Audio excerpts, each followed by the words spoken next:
কোরআন শরীফ অর্থ না বুঝে পড়লে কি সমস্যা হবে? না, অর্থ না বুঝে পড়লে সমস্যা হবে ব্যাপারটা এরকম নয়। অর্থ না বুঝে পড়লে বোধহয় কোনো সওয়াব হয় না, এটি সম্পূর্ণ ভুল ধারণা। নবী করিম সাল্লাল্লাহু আলাইহি সাল্লাম কোরআনে কারীম তেলাওয়াতের সওয়াব প্রসঙ্গে যে হাদিস তার ঐতিহাসিক রয়েছে সেখানে তিনি বলেছেন, আলিফ লাম মিম, কেউ যদি এটা তিলাওয়াত করে তাহলে আলিফ এটির কারণে 10, লাম কারণে 10 এবং মিম এটি উচ্চারণের কারণে 10টি নেকি, অর্থাৎ সর্বসাকুল্যে 30টি নেকি, 30টি বিনিময় আখিরাতের কারেন্সি একজন ঈমানদার লাভ করবেন। এখন প্রশ্ন হলো, আলিফ লাম মিম এগুলোর কোনো অর্থ কি আমরা জানি? এগুলোর সবাই প্রায় হরফে মুকাত্তাহাতের তাফসীরকে আল্লাহর উপর ন্যস্ত করেছেন, যদিও কেউ কেউ তার বিভিন্ন ব্যাখ্যা করেছেন, কিন্তু আল্লাহই ভালো জানেন সেটি কিন্তু সবাই একমত, এবং এটিকে আল্লাহর উপর ন্যস্ত করাটাই হলো অধিক নিরাপদ। অর্থ একমাত্র আল্লাহ তাআলা ভালো জানেন। তো যাই হোক, আলিফ লাম মিম এটির অর্থ আমরা না জানলেও সেগুলোর কিন্তু কারণ আমরা সওয়াব পাচ্ছি। এখান থেকে বোঝা গেল যে কোরআন কারীমের তেলাওয়াতে আমরা যদি অর্থ নাও বুঝি আল্লাহর কাছে সওয়াব পাবো ইনশাআল্লাহ তাআলা। তবে কোরআন কারীম বুঝে পড়বার জন্য কিন্তু এসেছে। আল্লাহ সুবহানাহু ওয়া তাআলা কোরআন কেন দিয়ে এর আয়াত নিয়ে আমরা চিন্তা ভাবনা করি, গবেষণা করি, আমরা প্রতিটি শব্দ নিয়ে যেন অ্যানালাইসিস গবেষণা হতে থাকে। তো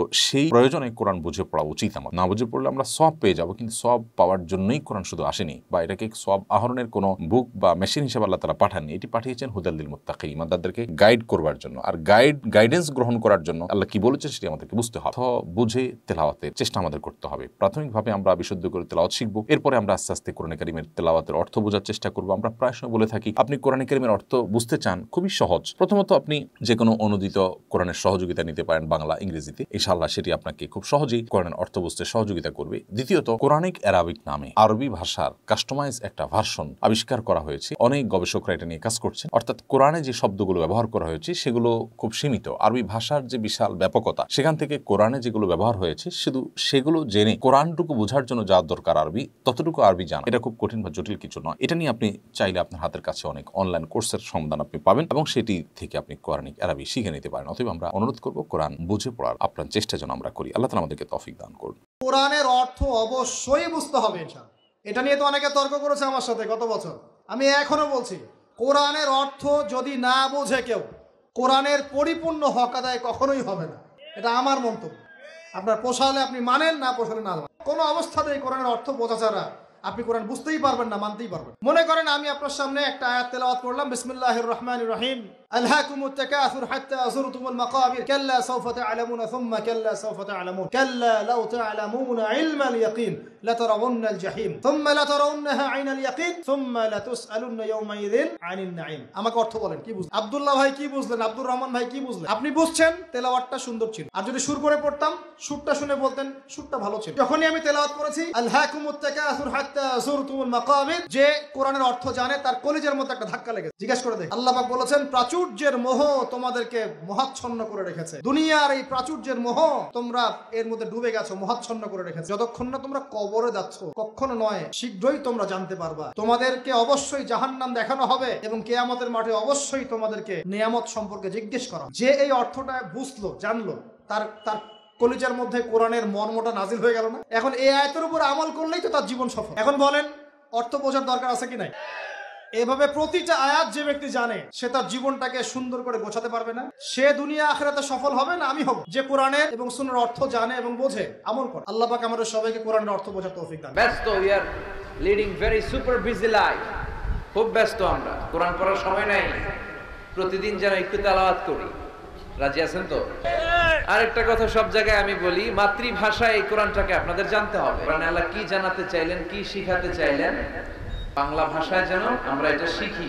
শায়েখরা যখন নামাজ পড়ায়, শায়েখ আব্দুর রহমান সুদাইস, উনি যখন আযাবের আয়াত পড়ে উনি কাঁদে, আবার মুসল্লিরাও পেছন থেকে কাঁদে। এর কারণ উনিও আযাবের অর্থ বুঝে, মুসল্লিরাও অর্থ বুঝে। আমাদের তারাবির নামাজ, এত মসজিদে তারাবি পড়লাম, বাংলাদেশে কোনোদিন কোন তারাবির নামাজে মুসল্লি আর ইমাম সাহেবের কাঁদতে দেখছেন? কেন কাঁদে না? বুঝে নেই, অর্থ বুঝি না, তাই আমাদের হৃদয়ে টাচ করে না।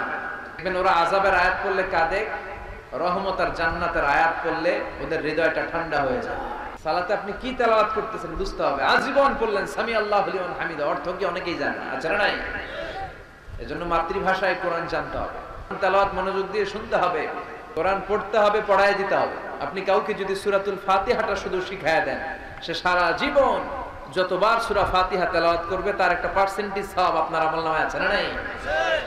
নিজে কোরআন পড়া, অন্যকে পড়ায় দেওয়া। আল্লাহ তুমি আমাদেরকে সহি সমঝ দান করো।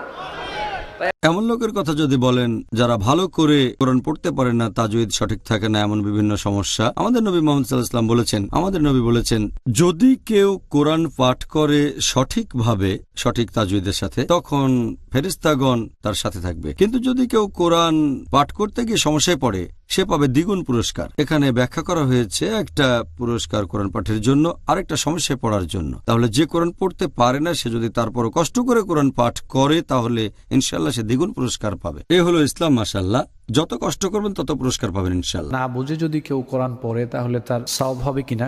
কোরআনে কারীম পড়তে হবে আমাদেরকে, এবং বুঝতে হবে, বুঝাতে হবে, আমল করতে হবে, বিশ্ববাসীকে এদিকে দাওয়াত দিতে হবে। এই প্রত্যেকটা কথাই সস্থানে কোরআন সুন্নাহ দ্বারা প্রমাণিত। একে আরবি কোরআন হিসেবে নাজিল করেছি যাতে তোমরা বুঝতে পারো। তো বুঝের জন্যই তো আল্লাহ কোরআন নাজিল করেছেন। রাসূল অভিযোগ করেছেন, রাসূল বলেছেন যে হে রব, আমার কওম এই কোরআনকে পরিত্যক্ত করে দিয়েছে, মানে এটাকে পরিত্যাগ করেছে, তারা কোরআনের প্রতি ভ্রুক্ষেপ করে না। ইমাম ইবনুল কাইয়িমের তাফসিরে বলেছেন যে কোরআন পড়লো বুঝলো না, সে কিন্তু এই মামলা খেলো। এই মামলা তার বিরুদ্ধে রুজু হলো যে সে কোরআনকে মাহজুর করেছে, কোরআনের বুঝকে পরিত্যাগ করেছে। কেউ পড়লো আবার বুঝলো কিন্তু আমল করলো না, তার বিরুদ্ধে এক দফা মামলা রুজু হবে যে সে কোরআনকে এক ক্ষেত্রে গিয়ে পরিত্যাগ করেছে, যে আমলের ক্ষেত্রে পরিত্যাগ করেছে। যে পড়লো বুঝলো আমলও করলো কিন্তু আরেকজনকে দাওয়াত দিল না কোরআনের দিকে, তার বিরুদ্ধে এক দফা মামলা যে সে একটা জিনিস পরিত্যাগ করেছে, যে মানুষকে কোরআনের দিকে দাওয়াত দেয়নি। আর যে দাওয়াতও দিয়েছে, আগে তিনটাও করেছে, দাওয়াতও দিয়েছে, কোরআন থেকে শেফা নেয়নি, তার বিরুদ্ধে একটা মামলা হবে। এটা অশিফা, হুদা ও শিফা, এটা হেদায়েত আবার শেফা, কেন শেফা নিলা না? না বুঝে পড়লে সওয়াব হবে কিনা?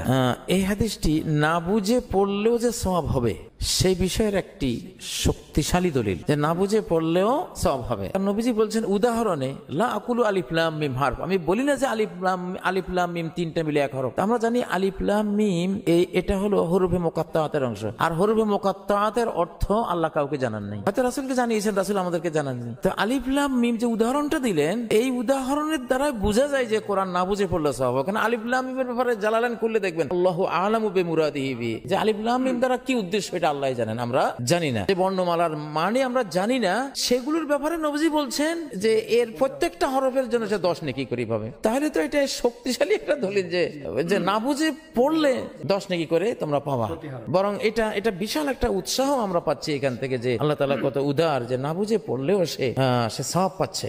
যে ব্যক্তি কোরআন পড়ে, কোরআন তা করে, মানে মুখ দিয়ে আসতে চায় না, অনেক কষ্ট করে উচ্চারণ করে, এবং কঠিন তার জন্য এই কোরআন পড়া, ডাবল আজর পাবে। সুবহানাল্লাহ। পড়ার জন্য একটা পুরস্কার পাবে, সওয়াব পাবে, আর কষ্টের জন্য আরেকটা সওয়াব সে পাবে। অবশ্যই কোরআনকে বুঝে পড়ার চেষ্টা করতে হবে, অর্থ জানতে হবে, বিশুদ্ধ তেলাওয়াত করতে হবে, পাশাপাশি কোরআনের হক আদায় অবশ্যই আমাদেরকে করার চেষ্টা করতে হবে। তা সত্ত্বেও যদি কেউ কোরআন বুঝে তেলাওয়াত না করে, সে অর্থ না বুঝেই তেলাওয়াত করলো, বুঝে আসলো না বা বুঝতে চেষ্টা করলো না, অবশ্যই সওয়াবের ভাগীদার সে হবে, সওয়াব থেকে বঞ্চিত হবে না। পাশাপাশি আল্লাহ আমাদেরকে বুঝার তৌফিক দান করুন, আমিন।